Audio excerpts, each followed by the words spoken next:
So very often I find that people hold their expression in their throat, and so their emotions are there. Hello and welcome to the Heal Yourself with me, Sarah Dawkins podcast.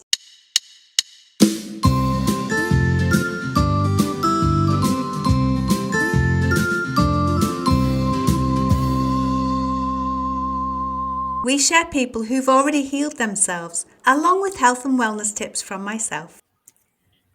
Hello and welcome back to another episode of Heal Yourself with me, Sarah Dawkins.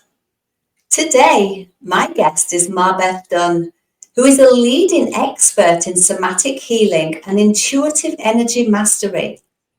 For over 35 years, she's helped empaths, sensitives, and high-achieving women release stress, anxiety, and trauma by reconnecting with their bodies and regulating their nervous systems. MarBeth is the author of Awaken the Healer Within and was featured as a mentor in the movie Bernie's Journey and as an expert in the upcoming films The Frequency of Miracles and The Art of Manifestation, as well as The Frequency of Longevity. So welcome, MarBeth. Well, it's lovely to be here with you, Sarah. Thank you. Thank you, lovely lady. So, MarBeth, can I ask you, you've been doing this work now for over 35 years. What originally was it that set you on your own healing path? And was there a defining moment when you realized that something had to change? Well, having severe asthma and living with the symptoms of it, not being able to breathe, it's really a horrible sensation. And I just felt so panicky all the time. And when I realized that I just always had this underlying feeling that there was a reason, that once I figured out what that reason was, that it would disappear. That was my premise. Fortunately, fortunately, I started to read different books on ways that I might heal myself. I didn't have your book. I wish I had. But I read Dianetics, autogenic training, which was a type of self-hypnosis. I read Eidetics. I learned, I was using the I Ching, the Chinese Book of Changes, which is an oracle where you throw coins. I was trying anything to try to access that healing center within. Eventually, I learned to use a pendulum. And I think I do have one right here, so I can show your audience. This is just a drop at the end of a cord or a chain, and it moves in a circle. That, for me, that clockwise circle is a yes, and a no would be sideways. Now, everybody has their own. I have an I don't know and I don't want to answer. I'm not going to spin it around because I know it's not easy to see it on the computer. However, the wonderful thing about it is that it connected me with my subconscious. And I started to ask myself these yes or no questions with the help of the pendulum. And I started to learn about myself, things I was really shocked at some of them. I had no idea that I was holding emotions and about different things, with my family, or just a lot of things that eventually I was able to release and change. But that was really what got me started. Did you start off going to a doctor? Many years ago, when I was a teenager, I would have bronchitis 4 times a year, which he diagnosed as asthmatic bronchitis. But when I moved to Haiti, I lived on a mountaintop in Haiti for 7 years, left and came, and then I moved to the beach in Haiti. So I was living remotely on a mountaintop without electricity or city water. People had to carry water up for us. And I was pretty remote. So if I went to a doctor, if things were very desperate, I did. But for the most part, I was on my own. So I had to figure things out. And I love that you did figure things out. Oh, me too. What a Yes, relief. absolutely, absolutely. So you talk about intuitively knowing that something was wrong and that you went on this exploration to find out for yourself. Mm-hmm. What was happening in your life around that time? Was there anything pertinent? You've mentioned you moved to Haiti. Was there anything else that might have had an impact on your life, or that might have been there to help you in your healing? Just the books that I found in an English bookstore, and they were very, very helpful.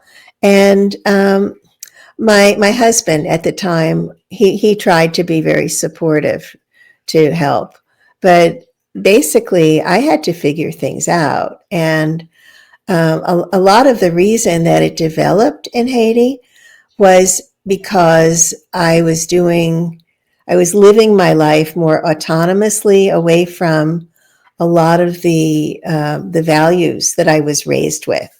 So I think that my psyche was sort of in a conflict about a lot of things in my life, and I think that's what created it. I recently posted something on social media. I just remembered it this week. When I first went to Haiti and the asthma was bad, I saw a little booklet on self-hypnosis, and I dove in like I did with everything else. And I used the self-hypnosis, and the asthma was gone. It was gone. And it was definitely feeling very different. What happened is like a gray fog descended all over me. It like permeated my whole being. And it felt very uncomfortable. It was just, everything was gray. There was no joy. There was no light. It was just this awful gray feeling. And then after about 2 weeks, the grayness left and the asthma came back, and I actually felt relief, because what I didn't realize at the time was that it served a purpose. And when I removed it, all these heavy emotions that it was protecting me from came back. And that was the heaviness that I was feeling. And I know that a lot of times what I've learned in my studies over the years, that so many times the symptoms that we're experiencing are basically our body protecting us from emotional trauma or emotional conflict. And I love that you've brought that up. Thank you. Because I too am a big believer in our symptoms serve us in some way. They help us to do or not do something in some Yes. way. And it's that when we dig under that symptom to understand where it's come from and what's causing it, that's where we can start healing. And is that what you got from doing that self-hypnosis? That understanding of how that symptom was serving you? Oh, not at the time. That's something I realized later as I started to use the tools I acquired later. I've done so much study into healing because I needed to heal myself. And that way, I've been able to help other people. But I have tools now to release the emotions. But what I have learned, and it was sort of like hitting myself over the head with a 2x4, I was always pushing too hard, to try to uncover whatever the source was. And it wasn't safe. And so my body would say, hey, you have to stop. But I didn't listen. And then the symptoms, and I would get worse, and I'd end up with a huge asthma attack that could go on for days because I didn't listen. My body was saying it's not safe for you to explore this at this time. And I've learned that it's the most important thing when you are working on releasing physical symptoms is that you have to trust your body and you have to have safety first. That is the very first thing that I do when I'm working with my clients is I always, always, always insist that we just stay within a parameter of safety first, because that way your body doesn't resist you. That way your body is working as your companion and your partner in healing. So you're not alone. So many of us keep pushing and pushing and striving. Mm-hmm. And we get the symptoms that slow us down. And yet we still push through those symptoms. And as you rightly say, they're there to protect us. And quite often they're saying, hey, slow down, take a moment, rest. And yet our mind's going so fast, we're like, we can't rest. I've got this to do and I've got that to do. And pushing against that symptom is incredibly challenging, isn't it? It's very, very challenging. And so what I found is that it's important to ask your body, and I was communicating with a pendulum. Now I use muscle testing to communicate with my body. And I can ask, what is this about? But I don't use that type of questioning. It would be more like a more yes or no question. Like, is this emotional? Is this physical? Is it energetic? Because all of these things happen. I was recently, well, I guess about a year or so ago, I was in Las Vegas with my family. We were having a great time. We were there for about a week. And it was the night before we were all scheduled to leave our Airbnb. I woke up at 3 a.m. and I felt like I was coming down with a bad flu. My chest hurt, that feeling like you're going to get really sick. And I had a lot of phlegm. I was coughing and choking. And I thought, oh gosh, here I'm leaving and I'm going to have to travel with this. And then I was getting up. I was going to start dosing myself with my cold remedies, hibiscus tea and elderberry syrup and vitamin C and zinc, the whole 9 yards. And I stopped and I said, I was muscle testing my body. And I said, this is physical. And my body said, no. I said, this is emotional. And my body said, yes. So I sat back down in bed and I allowed myself to move into the awareness of the feeling. I moved inside the feeling and I just extended love to that feeling. And I could feel it, in my chest, and the feeling started to move. And I just stayed with it and it just eventually dissipated. And I went to sleep and I woke up in the morning. I was fine. Never got sick. It was just my body was saying, you have feelings here you need to process.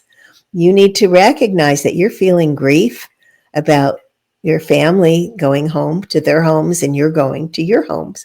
So when I recognized that I had this grief and I sat with it and experienced it, then it dissipated. And that's what they do. Our feelings really need to be acknowledged. And when we acknowledge them, then they dissipate. And the next morning, I told my family what happened, and we were all feeling very sad. We were all sad about going to our respective homes and leaving each other. But it was okay because we honored our feelings. And that's so beautiful because we can only heal through love, can't we?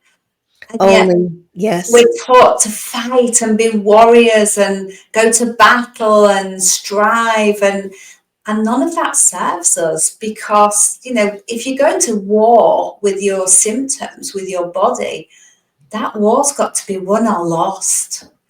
And we don't always control the outcome. And so sending love to our body, to those trapped emotions, to those feelings, actually helps us to acknowledge them, as you've said, but also to heal them Yes. because we're sending love and we're putting us back into that parasympathetic state, that rest and digest, that calm, rather than being fraught that, oh gosh, how am I going to get through this day now if I'm going down with flu and I've got to do all of this, and that can send us into a tailspin. And I would have gotten sick. I would have had the flu. You know that. Unless I stopped and communicated with the body. And I truly believe that our bodies love us and they want only the best for us. And so they're always communicating with us. They're always messaging us. And it's our job to learn the body's language so that we are in harmony in our lives. And that way we have that health that so many times we're looking for. We're seeking it, but we're not finding it and we're struggling. We just need to stop and slow down and tune in. And thank you for bringing us to that point, tuning in, because as an empath, you're obviously very highly aware of yes. self and others. So what does tuning in look like? Could you explain that for our audience? Okay. Well, first I should probably talk about being an empath. So I didn't know that I was one for most of my life. I thought there was something wrong with me because I would go to a party and pick up everybody's energy. Didn't realize I was. I would get sick. Of course, the asthma would show up. And I would, just leaving my condo, when I was living in a condo, I would walk into the hallway and I would automatically I'd feel the energy of where I was going because I'm also clairsentient. So I would pick up a warning, like you're going someplace, you're going to need to shield your energy because it's not safe for you to go there unprotected, or clear the energy before you go. But it's interesting because my body is an instrument on so many levels, and I do pick up other people's energy. I have learned, because we don't come with a guidebook, I have learned to work with it. And what was the greatest gift that I've ever received was about 12, 13 years ago. I was in my office and I was on a strategy call with a fellow in Germany. And as I was talking with him, it was a Skype call, but it didn't have video. And so I said, how are you? What's going on? And as I'm talking with him, I'm feeling that heaviness in my chest. So I had a pen and pad there and I just wrote down, he's feeling grief. And then it just disappeared. And now I've got the knots in my gut, in my solar plexus. And I wrote down, because I'm also very intuitive, I knew that he was having issues in a relationship. He was feeling a loss of his own personal power. And I wrote that down and that disappeared. And then there was a stabbing in my scapula and my shoulder blade. And I just said, oh, he feels betrayed. Wrote it down, it disappeared. I got a whole list of symptoms that were going on with this fellow. And, here I was, on a whole different, I thought I was on a different kind of call, but it turned into this. And so I said, in addition to being a coach, I'm also an energy healer, and I'm picking up some energy from you. Would it be okay if I did some healing? He said, sure. It was a free call. He didn't care. And so at this point, I was sort of in a new place, and I asked his body quietly, intuitively, what would you like me to do? And his body told me. And I did, and I felt like everything in his body go click, click, click back into alignment, and I was blown out of the water. I mean, I was completely shocked. It had never happened before. And that was the beginning of my intuitive energy mastery system.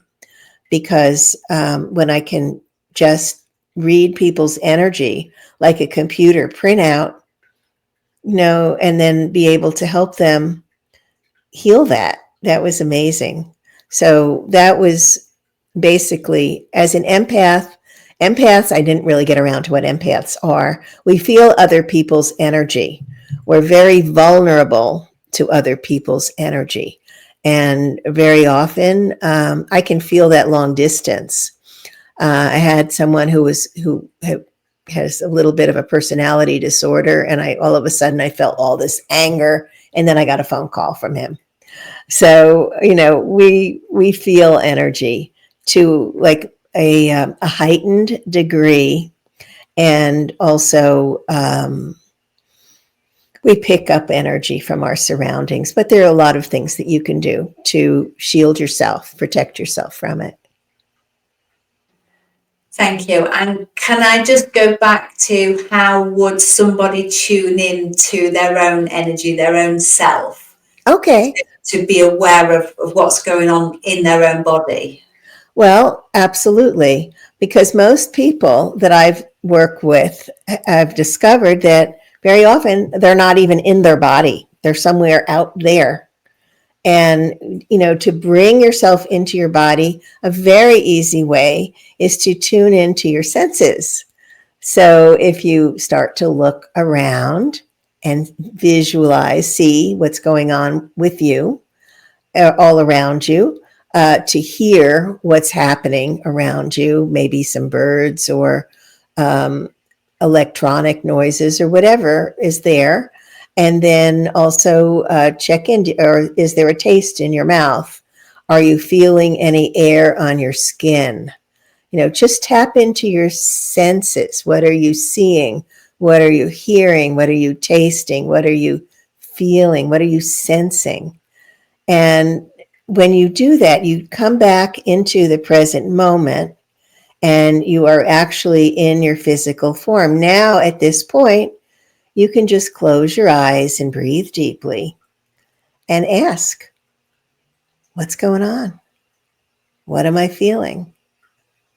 What am I noticing inside me? And that's how to tune in. Thank you. And for the audience, what kind of things might they find? What would it be a feeling? Would it be, because I do similar work with clients, and I sometimes ask them to give it a sensation like heaviness or lightness or a colour. So what would you advise them to look for if they're not sure, if they've never done it before? That's a very good question, Sarah. And basically, I would tune in. Are there any aches or pains in your body?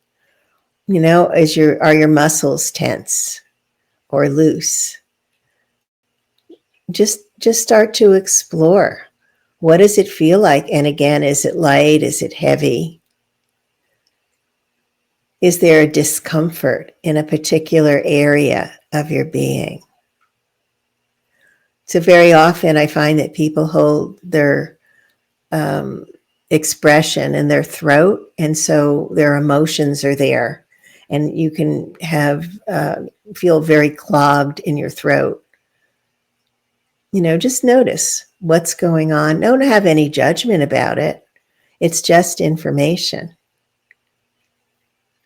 It really is just information, isn't it? And it's helping us to understand ourselves as well, bring us back into that self-awareness, because Yes. many of us, as you say, have disconnected, dissociated from our body for such a long time that we've become unaware.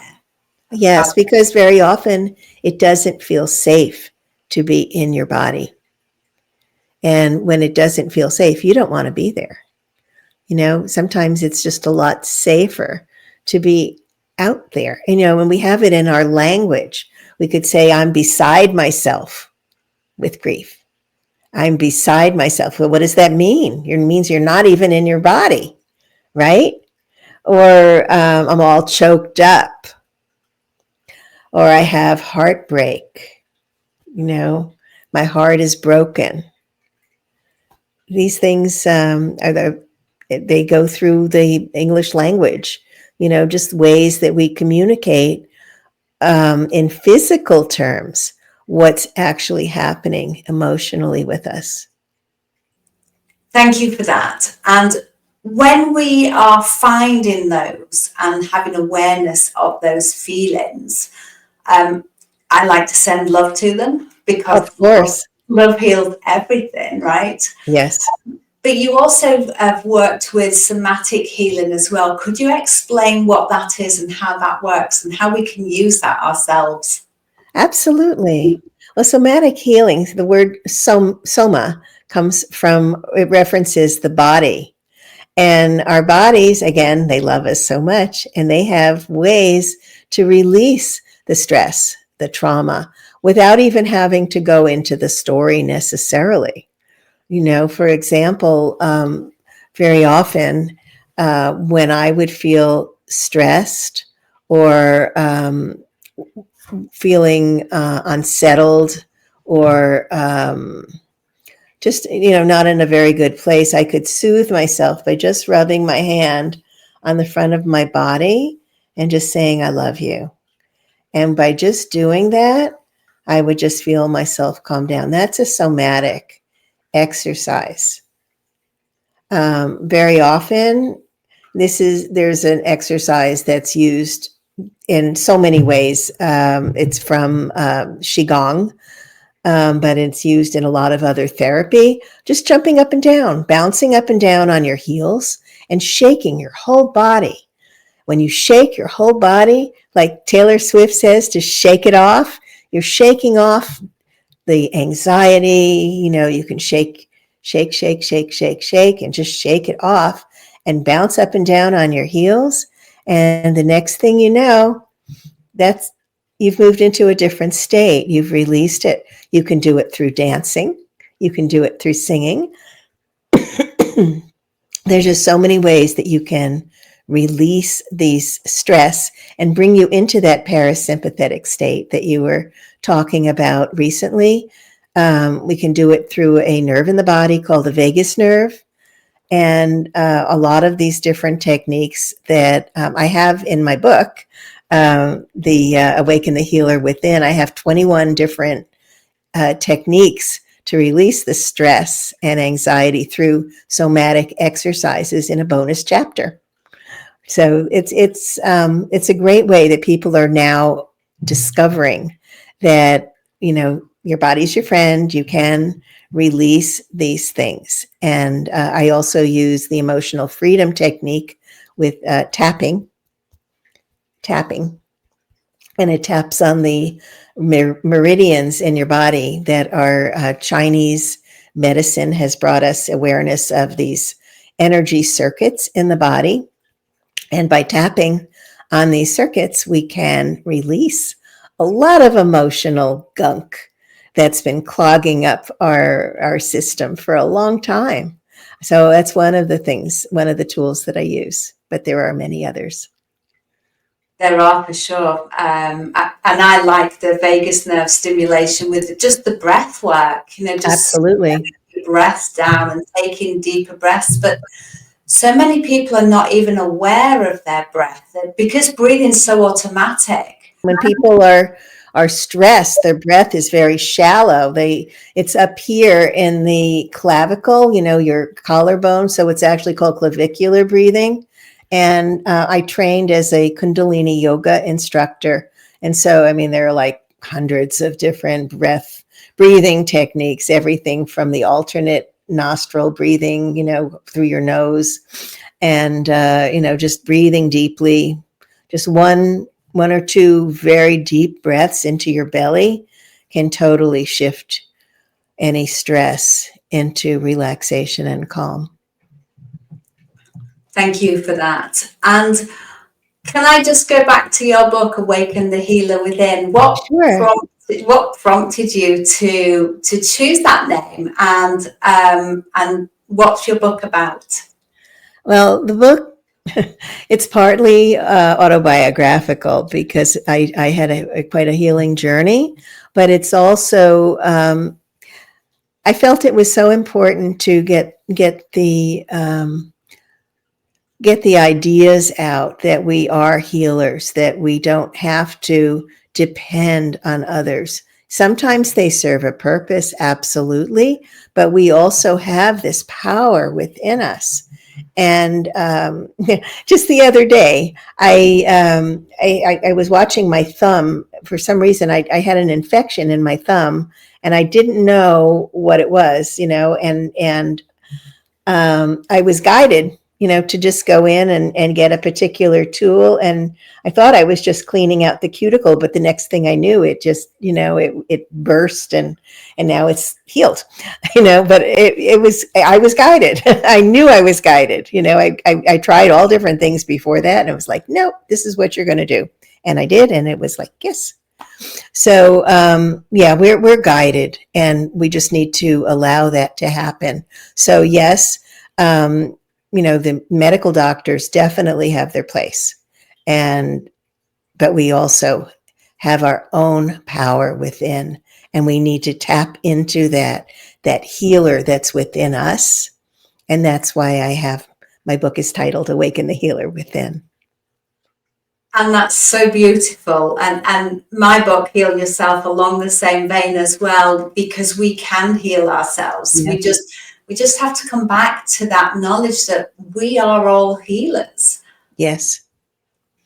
We're all healers, and it's so interesting. Yes. So often, emotional trauma gets stuck, and it just stays in that. But our body will let us know when it's time to release it, which is a beautiful thing. Do you ever find when you're working with people, Sarah, that some of the issues that they have are from past lives or ancestral? Yeah. Yes. And I've done my own ancestral healing as well. Yeah. We carry it through our DNA. Yes, we do. And it's logical. It makes sense. If our DNA is passed down through the generations, why would trauma in that DNA not be? 100%. Yes. So, yeah. So that's, I know we both do similar work, and I'm sure we have our unique ways of doing it.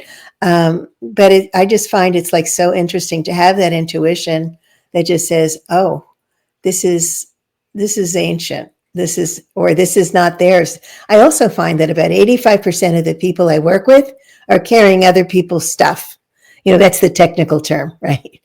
That, we don't realize it because we think that we're solid, but we're actually patterns of light and information.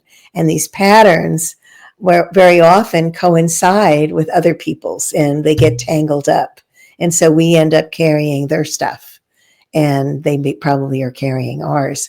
So I think it's kind of interesting to be able to just push it out. And this isn't mine. I'm just going to release it out and send you love and peace. So I think that's always a good thing to do. It is, and it's a beautiful thing to do because it offloads it from ourselves. But we're not giving it back to the other person in a negative way. We're just offloading from us and sending them love and blessings at the same time. Exactly. Yeah. So it's a beautiful thing. And I think it's really important, since we are energy beings, to clear our spaces and just, shine love and light around your house. We can bring in, we can bring in angels to clear the space, and just live in a cleaner environment. Absolutely. And thank you. So, MarBeth, thank you for sharing all that you have about your own journey through healing and how it's led you to where you are now. If somebody's struggling with not understanding themselves, being disconnected, or like you, they've had asthma or a bout of flu, what tip could you give that person to help them to understand what's going on in their body and to help them to tap into their inner healer? Well, that's quite a question. So I think the first step is to don't push. You want to remain safe. And I think that Well, there's several ways you can go because everybody's different, and I don't want to give a blanket statement to everyone, that might not be appropriate for them. I think the pendulum is a great place to start because it's very gentle. You can just ask it, what is my yes? And it'll tell you. What is my no? And it'll tell you. Mine is that way, sideways. What is my I don't want to answer? And it'll tell you. And it really moves on its own. You're not doing it, which is really so cool. You just basically sit your elbow on a table, have your cord, chain, whatever. And also, I don't want to answer, which is very crucial for your safety. I think that's a great place to start. Just very gentle. Don't push. If anything feels very resistant, if you start to develop symptoms, stop. Send them love. Love yourself. Hold yourself. Love yourself. There's so many parts to this. I mean, there you have your inner child, which could be traumatized, that may need a different kind of healing. We don't necessarily know what's going on with you. So I'm not going to give you anything blanket, except you can start with a pendulum. And that is so simple that anybody can do. Yeah. And I have a pendulum too that I ask questions. Funnily enough, I was working with it this morning. But for a pendulum, it can be anything with a bit of weight on a piece of string, or a cord or a chain. It doesn't have to be a crystal. It can be anything. I've used rings. I've used necklaces, pendants. I've used everything. And it was just, it just opened the door for me to discover the path to healing. So I recommend it very highly. Wonderful. Thank you. And where can people find you? My website is MarBethDunn.com, MarBethdunn.com. And I'm on Facebook and just a lot of different social media. Fabulous. Thank you so much for sharing your healing and wisdom on my podcast with my audience. My pleasure, Sarah. Thank you so much for having me. Thank you for listening. Please share this podcast with anyone who you think will benefit. And can you leave me a review wherever you've listened to it to help me reach more people? Thank you.